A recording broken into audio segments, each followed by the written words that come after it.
हाँ तो दोस्तों, खेसारी लाल यादव के जितने भी फैंस हैं, हो जाइए तैयार। खेसारी लाल यादव का एक और धमाकेदार अपडेट लेके आ गया हूँ सामने, जो कि खेसारी लाल यादव का एक और गाना आने वाला है, जिसके बारे में हम इस वीडियो में बताने वाले हैं। हाँ तो दोस्तों, अगर आप लोग अभी तक इस यूट्यूब चैनल को सब्सक्राइब नहीं किए तो सब्सक्राइब कर ले, क्योंकि भोजपुरी का सभी ताज़ा खबर सबसे पहले हमारे यूट्यूब चैनल पे आता है। हाँ तो दोस्तों, आप सभी को बता देते कि खेसारी लाल यादव का एक गाना जो आने वाला, बहुत ही जल्द आने वाला है। इसका अभी तक ऑफिशियल डेट नहीं आया है सामने, लेकिन एक पोस्टर जो कि बहुत ही तेजी से वायरल हो रहा है, जिसमें खेसारी लाल यादव एक टैटू बनाए हुए अपने बॉडी पे, जो कि हाथ पे बहुत ही बड़ा टैटू बनाए हुए, और एक लड़की है जो कि उसके साथ फोटो खिंचाए हुए।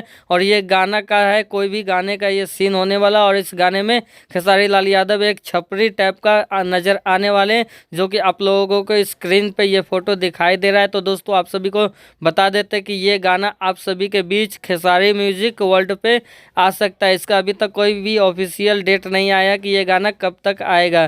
तो ऐसे में आप सभी को बता देते कि ये गाना बहुत ही जबरदस्त होने वाला है। और दोस्तों, खेसारी लाल यादव के जितने भी टीम के मेंबर है, वो भी अपने सोशल मीडिया पे ये फोटो को शेयर किए और वहाँ पे लिखे हैं कि धमाल मचाने के लिए हो जाइए तैयार, बहुत ही जल्द आने वाला है खेसारी लाल यादव का ये गाना। ऐसे में दोस्तों, खेसारी लाल यादव का ये गाना का आप लोगों को कितना ज्यादा इंतजार है, नीचे कमेंट करके बताएं। और ये वीडियो पसंद आता तो इस वीडियो को लाइक करें, शेयर करें, सब्सक्राइब करें। धन्यवाद।